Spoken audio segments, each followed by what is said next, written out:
Unmute.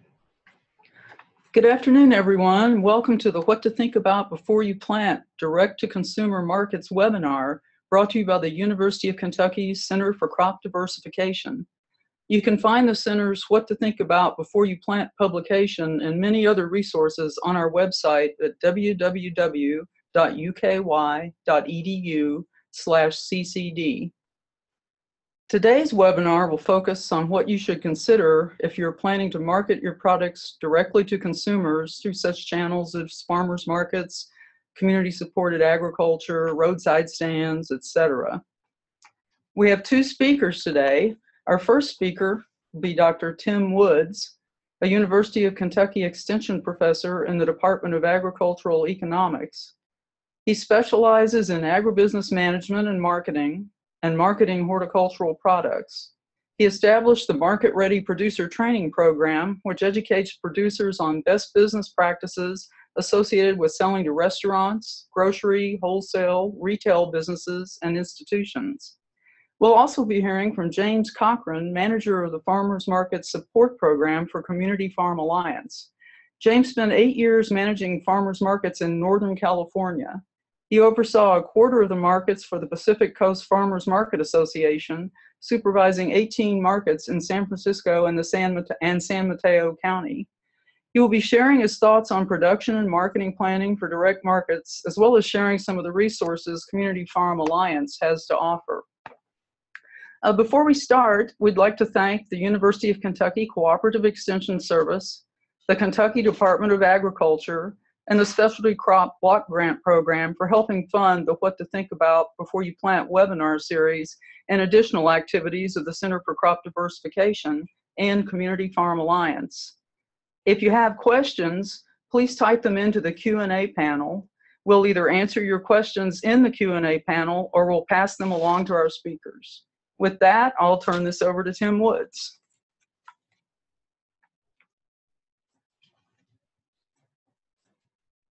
Afternoon, and we are excited to have this new publication, What to Think About Before You Plant, and feel like it provides, especially folks that are coming new to some of these markets, an opportunity to look at some of the pros and cons and expectations and opportunities related to each one of these different market channels. As Christy had mentioned, we've got this publication available on our Center for Crop Diversification website, and it really does a nice profile. We'll touch on a few highlights of some of the publication tables and information as we're going through the webinar today, but it's a relatively short publication, hopefully pretty straightforward and easy to understand, but also hopefully full of really good information for you to think about. This webinar series is broken up into two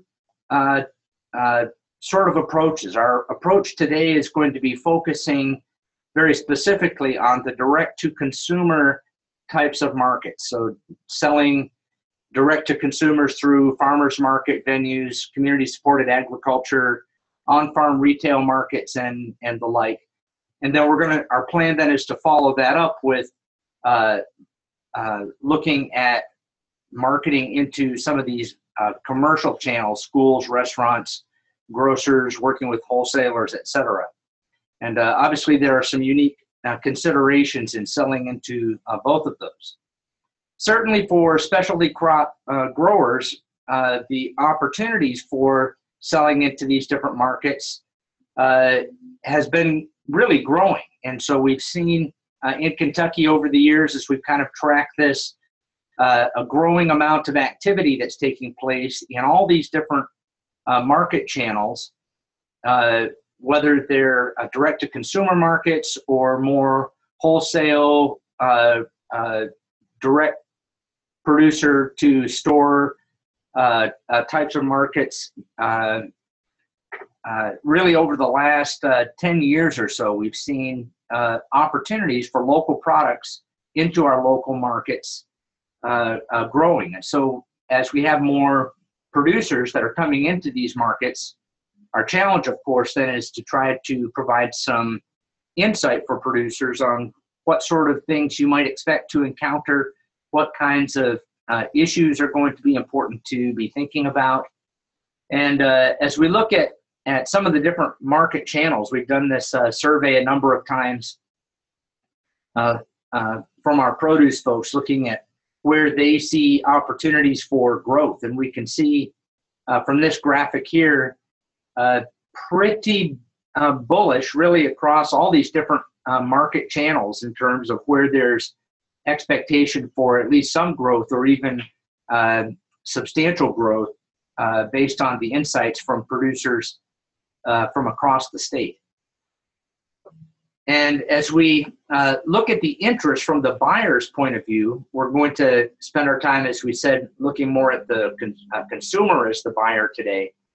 But really across all these different market channels, we're seeing a lot of interest in this sourcing local and working with vendors and setting up opportunities to promote products through things like the Kentucky Proud program and other ways to market and merchandise local products.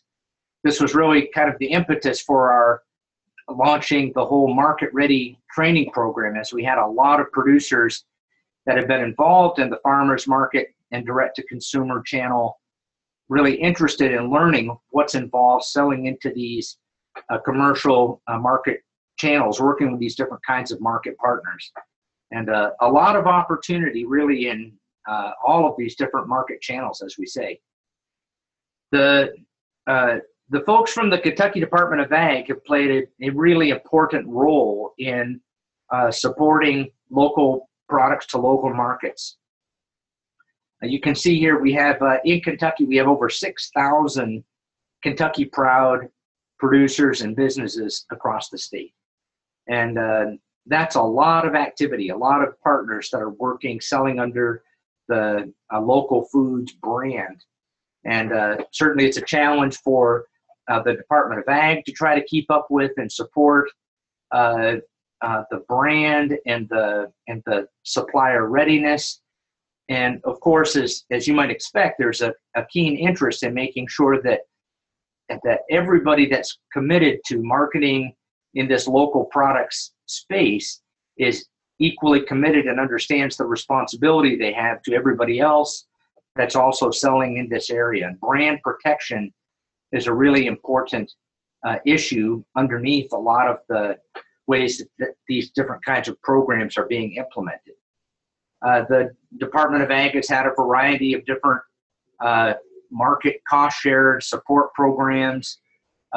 We'll talk about those a little bit more in depth, I think, in the next webinar. But as it relates to direct markets particularly, there's a lot of support that the department has provided for farmers markets, and in particular support for the sampling programs and the assistance with implementation of some of the various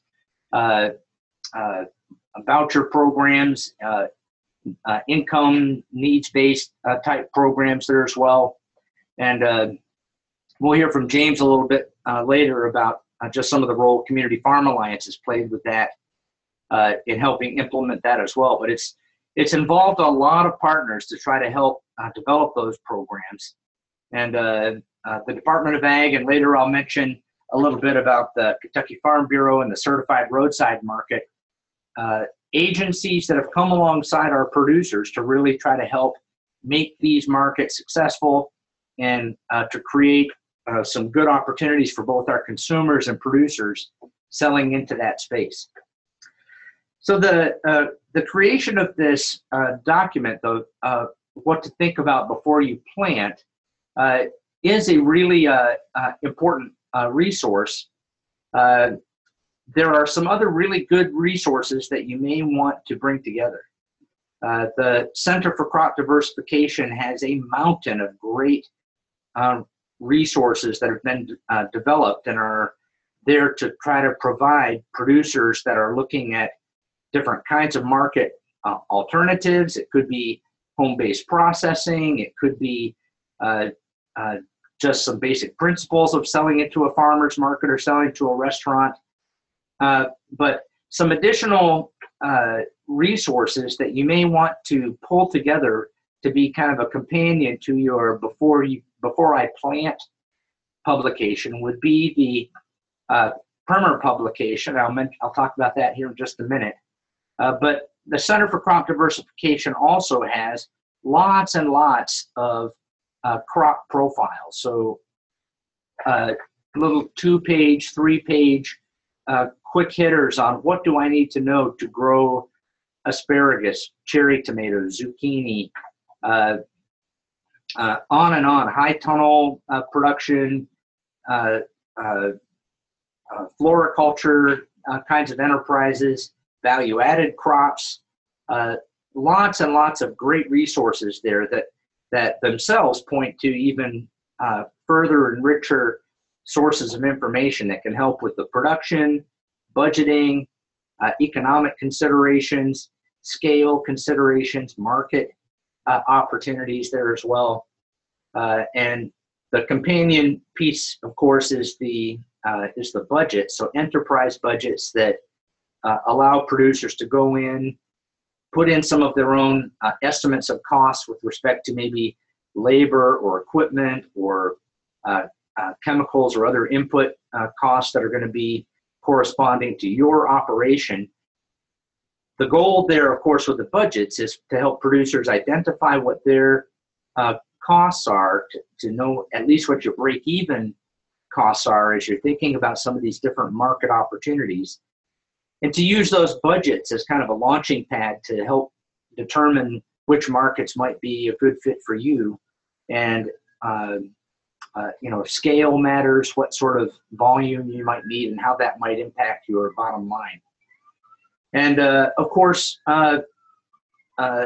making a connection with different marketing partners, and that's going to be in the case of working through a farmer's market venue, it's understanding the peer vendors that are going to be in the market, the buyers that are going to be the consumers that are interacting with you as a vendor in those markets, and different agency partners that are helping to support or implement different kinds of programs that we'll talk about here in a little bit as well.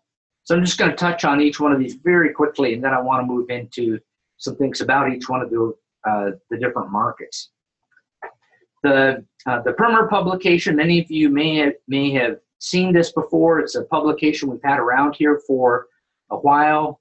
A colleague of mine, Steve Isaacs, a farm management professor, extension, helped me to develop this publication. It's a really nice sort of a step-by-step exercise to go through and evaluate a new enterprise that you might be considering adopting on your farm.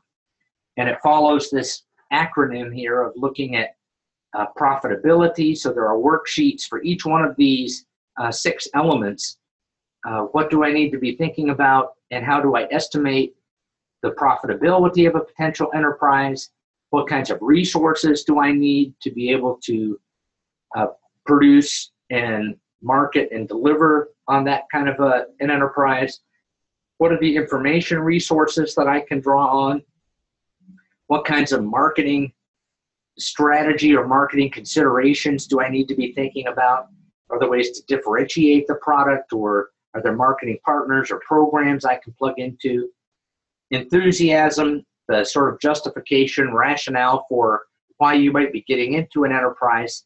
And then, of course, risk, which looks at production risk, market risk, weather risk, all these different kinds of things that when you sign up to get into the business of farming, you know that there are these different risk elements that you have to think about.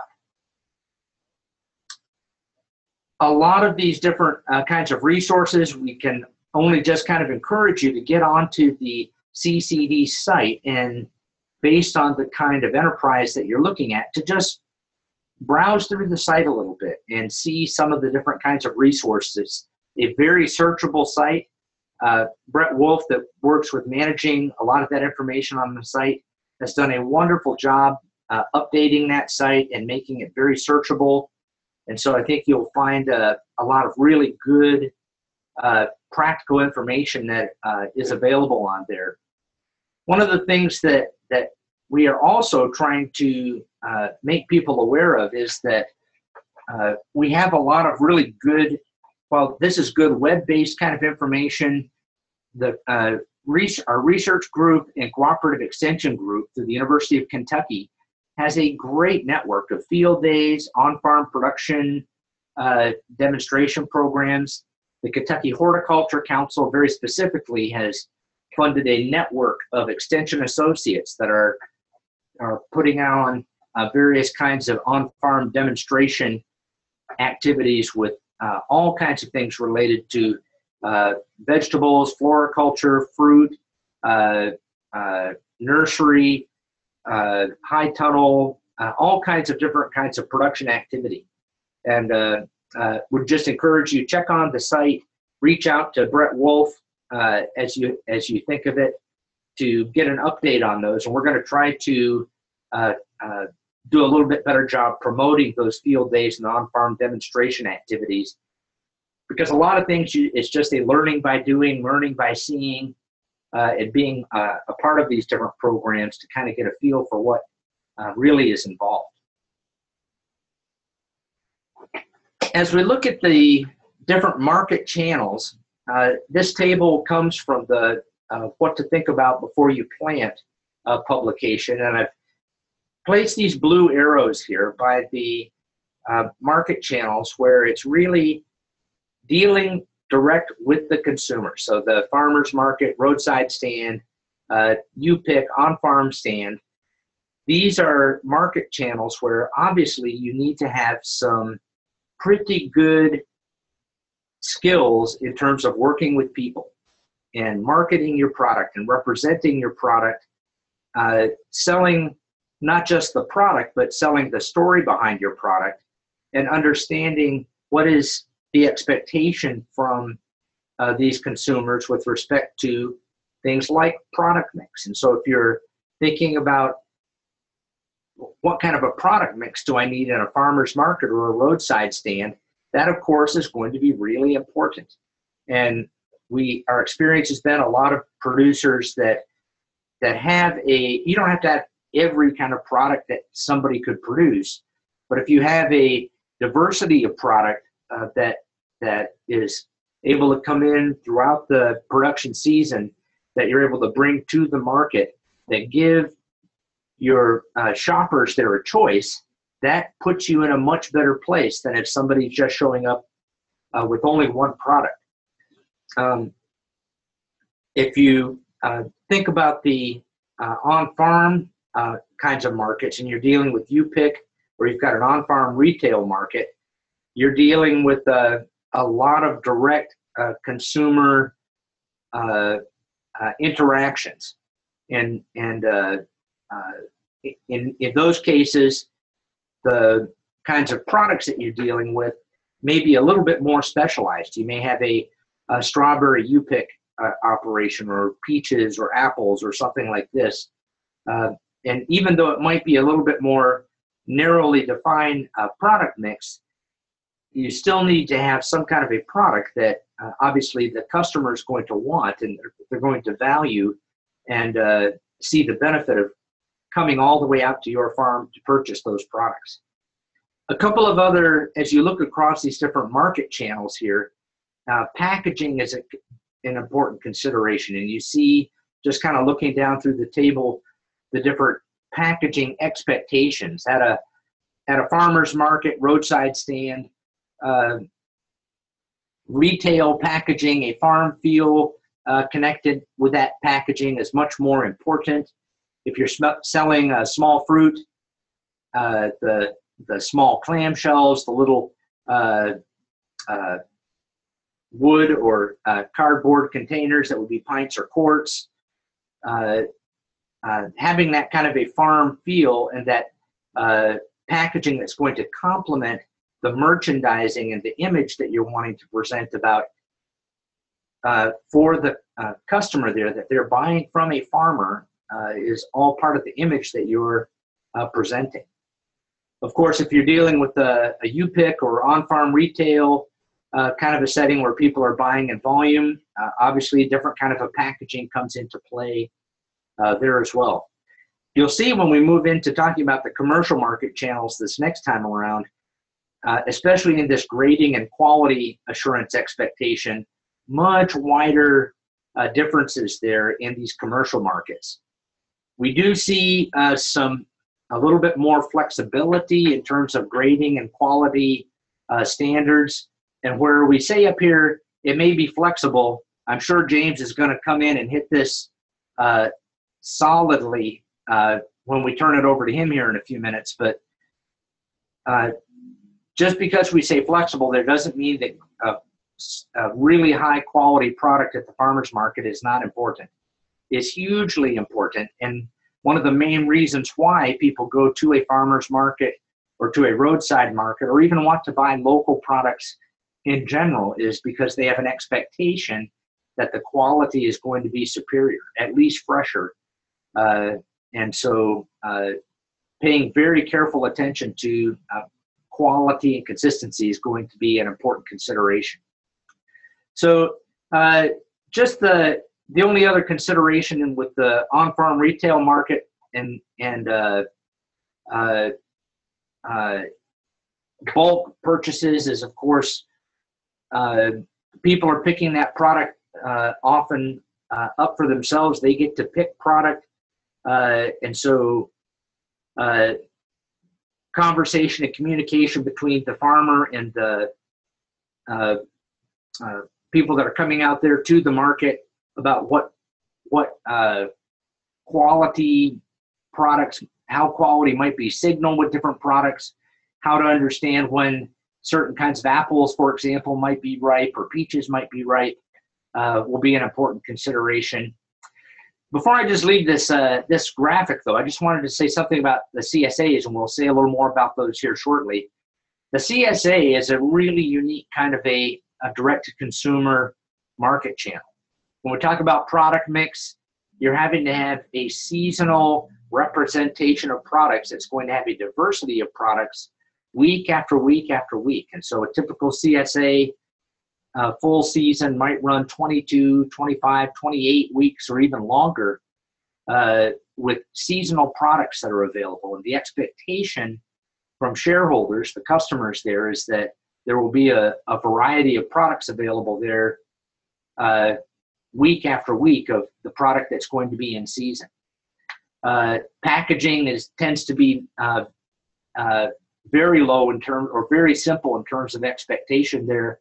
Many CSAs, the shareholder or customer themselves show up with their own packaging. They'll bring their own box or basket. So that's not, the packaging element is not quite as an important cost component or presentation component. It's more about just protecting the product. Well, we'll come back to those elements in a little bit, but I just wanted to touch on each one of these market channels here in turn. And some of you guys have seen this kind of graphic before, where this comes from data from the USDA, just showing again the continued growth in the number of farmers markets that are out there across the United States has continued to expand.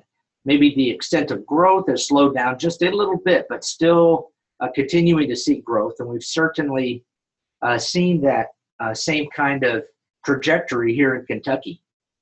Working with Sharon Spencer and the Kentucky Department of Ag, we can come up with this kind of history of the number of markets, and seeing now over 160 markets that we have active around the state. This past year, 2016, really looks like we passed 3,000 vendors that are selling at farmers markets somewhere across the state. And with sales, it looks roughly like it will have passed around $15 million in sales that were generated across all these different markets. So a lot of economic activity and a lot of participation from farmers from one end of the state to the other. There is, of course, a lot of diversity in these farmers markets. No two farm markets are really alike. And while we don't have time to unpack all the details about the different farmers markets, one of the things that we do see is that You'll have some farm markets that will have actual physical facilities. We've had a neat program in Kentucky where we've had a lot of communities that have put up new facilities. I was just out at the Hopkins County facility here just the other day and got a picture of this, of their new market up there. Was just down in Pikeville and saw their beautiful new market that they put up down there in Pike County. And a number of different communities have set up some really nice farm market facilities that are coming alongside this interesting growth around the whole farmers market space. I did want to, as we think about some of the different types of farmers markets, I think this graphic here might be kind of an interesting way to look at it. Just to recognize that not only are no two markets alike, but you have markets that have very different kinds of an orientation or a focus or an objective or mission. And on one side, you have what I'm calling here price markets. And these kinds of markets are tending to focus on consumers that are very much driven by lifestyle to shop at farmers markets. This LOHAS acronym that I've got here, Lifestyle of Health and Sustainability, is an actual market segment used by groups like Whole Foods and others that are in this sustainability market segment that characterizes these kinds of producers that tend to have lower price sensitivity, very high demand for these kinds of market characteristics like organic, grass-fed, heirloom, the farm estate brands, and lots of other kinds of differentiating market characteristics that consumers are really willing to pay a premium for those kinds of products. And even the fact that the product is local differentiates it from other kinds of products that are not local. So lots of opportunities for differentiation. High patron loyalty, so you have the same kinds of customers coming back time and time again. And these kinds of markets where you have low price sensitivity and high patron loyalty are obviously fantastic settings for vendors to be selling products. Lots of opportunities for value-added products. Here's the challenge. You look at those kinds of farmers markets that are really geared toward this kind of a consumer audience. You have a lot of vendors that are trying to get into those kinds of markets. So vendor access into these markets can be a big challenge. A lot of times you'll see with these markets, they have, they have all these very attractive characteristics. They also have very high fees that are associated with participating in those markets. Lots of other service and cultural events and expenses. A lot of times these kinds of markets require a manager. And so there's a lot of challenge sometimes for vendors to get access to these.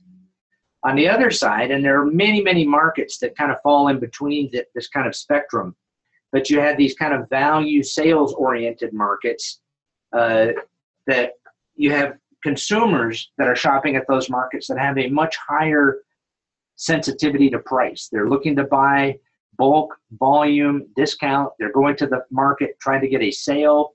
These value shopper consumers, high demand for discount prices. And in a lot of these kinds of markets as well, we have part of it as a product of some of the initiatives that we've put in place to try to provide better access for lower income consumers, for example, accentuates the characteristic of these kinds of markets for basically who has the best price commodity products kind of a slant. So you have markets that span both of these, and so you'll go to visit a market and you'll see a sign like this: free range eggs, $10 a dozen. And just left shaking your head, who would pay $10 a dozen for some free range eggs? But to recognize that in some markets, these kinds of products are extremely successful, and those producers are generating those. Here you can see some organic specialty products that are being marketed here that you may not see these kinds of products in every farmer's market. And frankly, products like this might not move in every farmer's market. It's making the kind of product that's going to connect with the kind of customers that are going to be in that market there in the first place. On the other hand, you have certain kinds of markets that very, very simple display. They're just there to kind of move some product through. It really is a kind of a low price orientation toward these kinds of customers that are selling there. So just to think about different kinds of markets. Another thing that we have really tried to champion through the Center for Crop Diversification in the farmers market space is the importance of sampling. And we've worked with KDA and the Kentucky Food Safety Branch to try to help develop these protocols for our producers to do more sampling at farmers markets. And especially as you move towards some of the price markets or opportunities to differentiate your product, or you have some unique products you're bringing to market, having sampling available there at the farmer's market with your product can have a huge benefit. We have a whole nother training and presentation that we do around this, but I would encourage you to look at the CCD site and check out this free publication for best practices around sampling at the farmer's market there. I've mentioned Sharon Spencer here a number of times. Sharon does a super job working with markets all across Kentucky, helping with the sampling certifications. We've tried to work with the Department of Ag folks and with others to do price reporting in these farmers markets through the Center for Crop Diversification. And we've had some good partners joining us from Illinois, West Virginia, Tennessee, some other states now expressing some interest in having these farm market price reports, recognizing the different kinds of markets and helping producers evaluate prices for different kinds of products in different markets as part of the decision making that you're going through to help you think about what price you can charge for your products, but also what kind of markets might be a good fit for you. Lots of great programs that are out there to help facilitate participation at farmers markets from folks that are involved with the SNAP Ed, Women, Infant, Children, the WIC program, Senior Nutrition Program. And I know our Community Farm Alliance folks have done a lot of great work trying to help facilitate some of that programming as well. And those certainly have helped a lot of our vendors at markets to get access to consumers and to sales that they otherwise would not have been able to manage.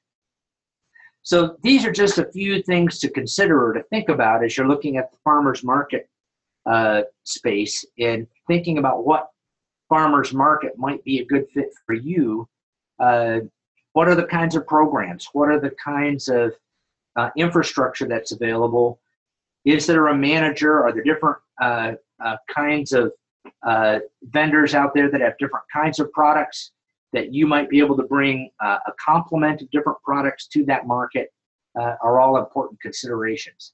Certainly, a lot of these markets have fees of different kinds, and so you need to sort through those questions as well. So just a couple of things that I wanted to say about CSAs. We do see a really pretty steady growth in this community-supported agriculture, a subscription-based marketing model.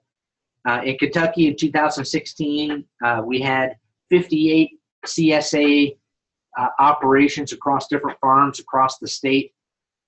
This other data comes nationally, showing you a little bit about what's sort of characteristic about these CSAs.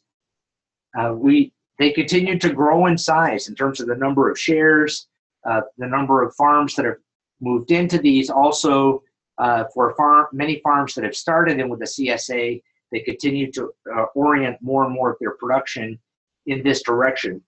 The CSA is not the place to start for most folks that are just stepping into the marketing space. It's a very complex accounting, marketing, production management space, to say the least.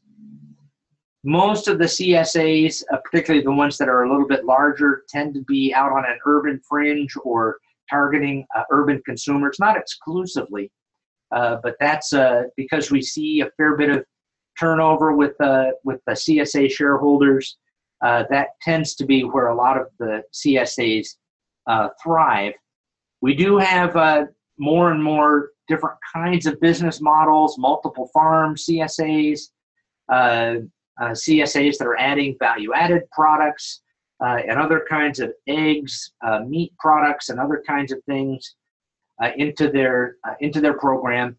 A lot of innovation around the CSA space, and given the shortness of our time here this afternoon, for folks that are interested in the CSA world, I wanted to recommend these three publications that Brett's put up for us on the CCD site. This first one comes from the University of Tennessee, and a very nice, very readable and workable kind of an overview of how to put together a CSA. The publication over on the top right there is a publication from the University of Wyoming that is, I think it is the best how-to guide for putting together a CSA that I've seen out there anywhere across the country. A very impressive workbook on all the different elements of putting together a CSA. And then we've got a publication that's going to be coming out here very shortly through UK that looks at the enterprise budgets, the cost, and an economic analysis of the costs and returns associated with the CSA that's been run by the South Farm here on campus at UK, that I think has a lot of really, really good information for small scale. Basically, they've got third acre scale type operations for the different kinds of products, how to schedule products, and basically the economics of how the CSA has worked there. All across the country, we've seen some very innovative models that are taking the CSA to the customer and using CSA production and distribution to bring products to lower income consumers, inner city consumers, folks that are connected with health and wellness programs in different places. Lots of very innovative ways to kind of extend the direct to consumer kind of marketing program there. But just to pull together a last a couple of comments that I had before I wanted to turn it over to James and get his input. There are some other direct-to-consumer models that are out there. We don't encourage folks typically to start here, but having an on-farm retail market is certainly dealing directly with consumers and requires a lot of understanding about signage, insurance, legal requirements, just people skills that are there in terms of how to work with large volumes of consumers and how to have special kinds of events and how to manage pick your own kinds of programs. Even our wineries, I put them in here in this class as people that deal directly with consumers, because the 60 to 70 or so wineries that we now have in the state, most of them deal substantially with on-premise wine sales. And so they're having to work directly with customers as well. Some of these markets have really done some very innovative and impressive marketing programs. This is Trundle's Farm Market that's part of the Farm Bureau Certified Roadside Market program that has out near the Owensboro area that has a beautiful retail store. A lot of Kevin Trundle's products, of course, being marketed through their retail store as well. Lots of agritourism and on-farm kinds of activities that really make this an experienced destination kind of a market that has worked really, really well for the number of folks that have been involved in this. The Farm Bureau had seen this program really expand substantially here up until the last couple of years. It's plateaued off here just a little bit in the last couple of years, but we still have 90 to 100 or so markets that have a substantial amount of agritourism and on-farm market retail sales activity that are going on there. And it works particularly well with things like not just the corn mazes and Halloween pumpkin-based kinds of products, but of course with the orchard, blueberry, strawberry, a lot of the small fruit kinds of activity there as well. So I wanted to shift gears now. We've got just a few minutes left in our program. I wanted to turn it over to James. James, are you able to join us here? Can you hear us okay? Yep, I'm here. So I wanted to remind folks that James Cochran works with the Community Farm Alliance and has done a particularly great job working with trying to implement a lot of innovation and helping our farmers markets across the state put some kind of presence, professionalism, quality, marketing there across the state. James, talk to us a little bit about kind of your experience of what customers are looking for from vendors that are selling in these markets and what you guys have been able to do with CFA to help these guys make some steps forward. Okay, well, might make sense to just kind of explain a little bit about what the Farmers Market Support Program is about, and then we can kind of launch into sort of what I've seen over the course of my career at this point. So the Farmers Market Support Program was created to create a valuable resource and provide sort of a carrot to push farmers markets into a more professional level, more viable space for more growers. Our predominantly our membership from the CFA is small and medium farmers in the state. So we feel that we're serving them by providing assistance for markets to become bigger, better, and more efficient in their operations. So we do that sort of with three technical programs. One is technical assistance, which kind of relies on the 8 years of experience that I have with farmers markets in Northern California and now 2.5 here in Kentucky. And a double dollars cost share program, which provides incentives for customers that are eligible for SNAP, WIC, and senior vouchers to come to the market and double the value of their nutrition incentives with farmers for fruits and vegetables. So it sweetens the pot. It makes that, for a lot of the folks that really are on a really tight budget when it comes to produce, it's a good answer to the, well, farmers markets are too expensive, which is not necessarily true, but getting people out there, there's still that mental barrier that's going to keep people from coming. The other piece that we do is we also provide a market manager cost share to kind of push markets into having a professional who's running the market, who's running marketing, like marketing programs, events, and is implementing the double dollars program, and is sort of becoming the face of the market, because that is a really essential way to welcome new customers in. So with that being said, you know, we do with regards to getting into farmers markets, and I know that that's really more the theme of this particular webinar. You know, there's certainly a lot of truth in having a diverse set of products when you're first initially soliciting for entry into a new market. I'm kind of operating under the assumption that what we're looking at as a group today is breaking into the popular markets, because they're harder to get into. And the way to do that really, really, really is differentiation.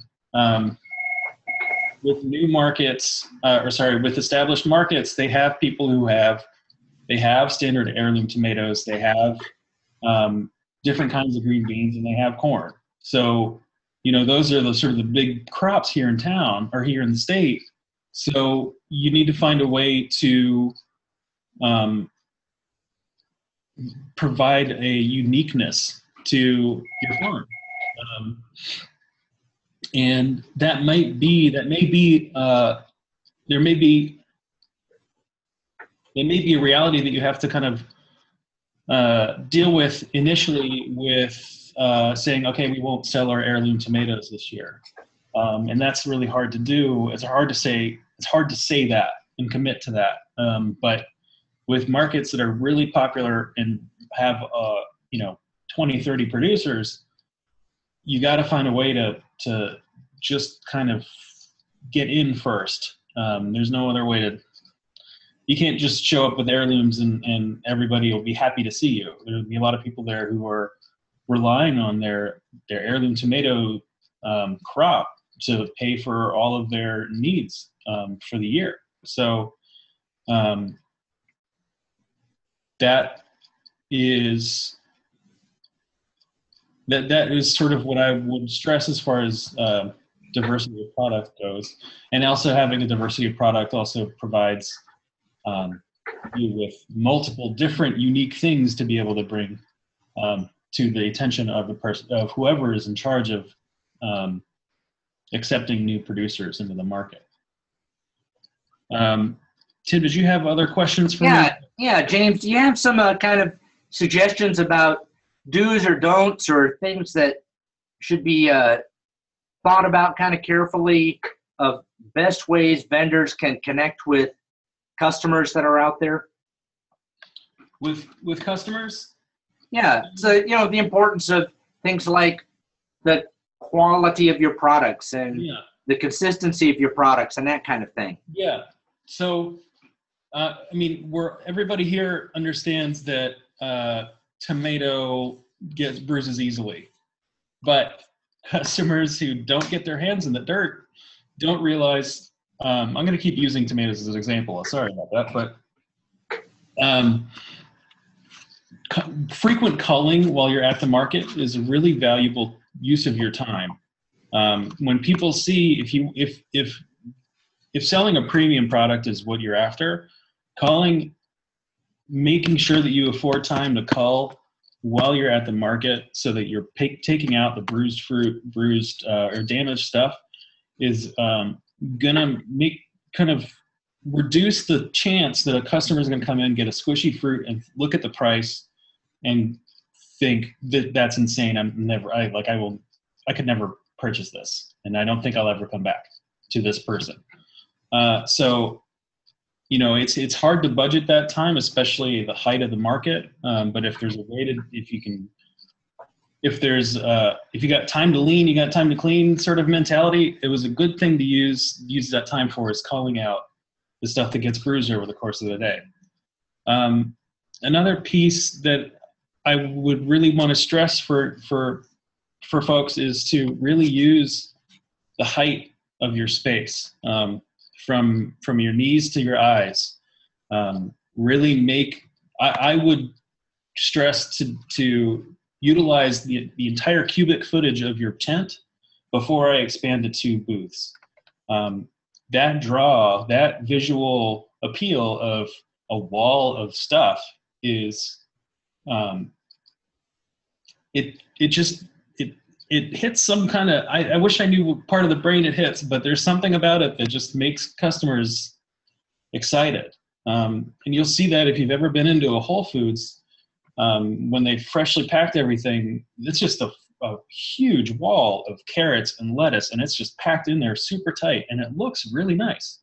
So developing ways in your system, in your way you pack up and load up for the day, and so that you are creating layers on your booth so that off the ground up to your knees, maybe at the table level, and then another tier. So you maybe have 3 levels of something that packs flat.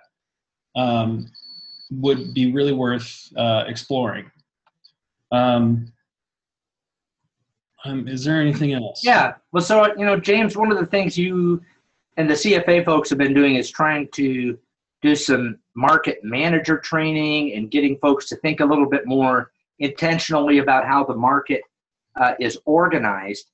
And so thinking about vendors that are exploring entering a new market, give us some of your insight or suggestions about how would folks go about that process. What kinds of questions would they want to be sure to ask about a market, or how would they even approach that possibility?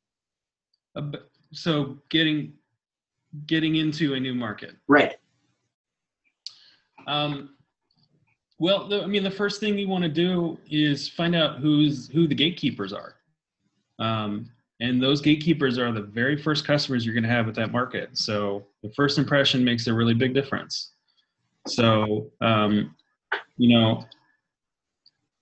would take the time, even if possible, I would take the time to create sort of a little information packet about what you do, what you grow over the course of the season, maybe even pictures of you and your family.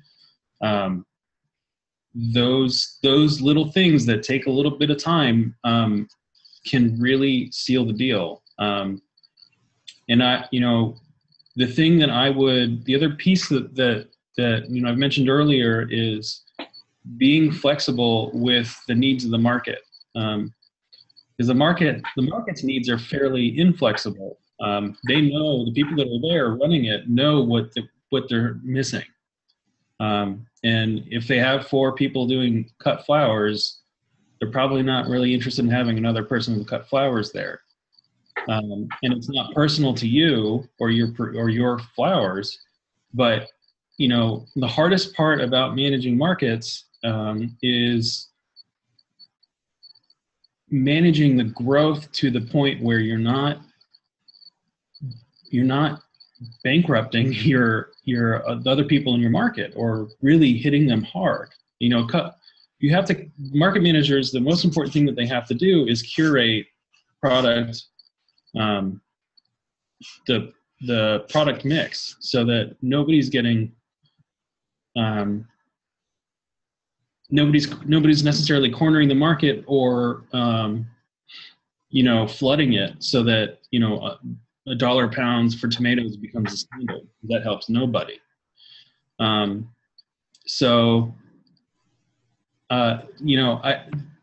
I were to distill it down to 2 things, I'd say offering flexibility in what you can do for the market.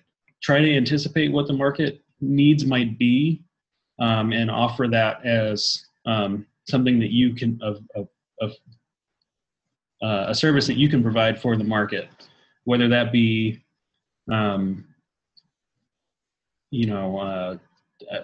certain kinds of products or varieties that are missing. And then the other piece would be there really is something to that first impression that's really important. But don't get frustrated because people who are in charge of these markets, all they really want to do is help as many people as they can. And sometimes that means that they have to keep certain so there's a certain amount of supply that they have to manage. So it's very often the product is not worth our time or our market space. It's often if I bring you in, then there's going to be a problem with too much of this specific item. So I think that would be, that was a fairly long-winded answer, but I think that would be the 2 things that I would stress. Yeah, well, super. Well, James, I just wanted to particularly say thanks to you and to all the good work you've done on behalf of the Community Farm Alliance, working with our different markets across the state. And I'm confident that many of our folks that are tuning in here will come across some kind of a CFA partner somewhere in some market this spring, to be sure. Yeah.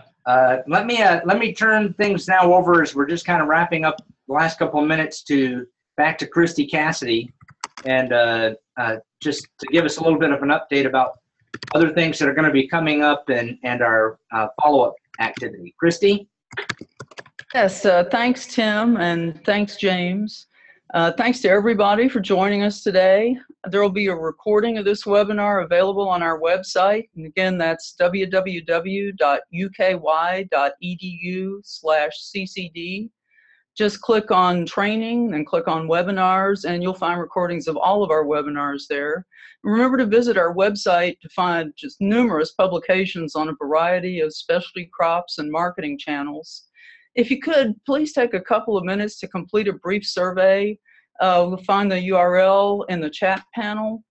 And we'll also send out the link to the survey in a follow-up email. And it should only take a few minutes of your time. That'll help us plan future programming for you. Also, if you're an extension agent and you have producers with you viewing the webinar today, please let either Brett or me know.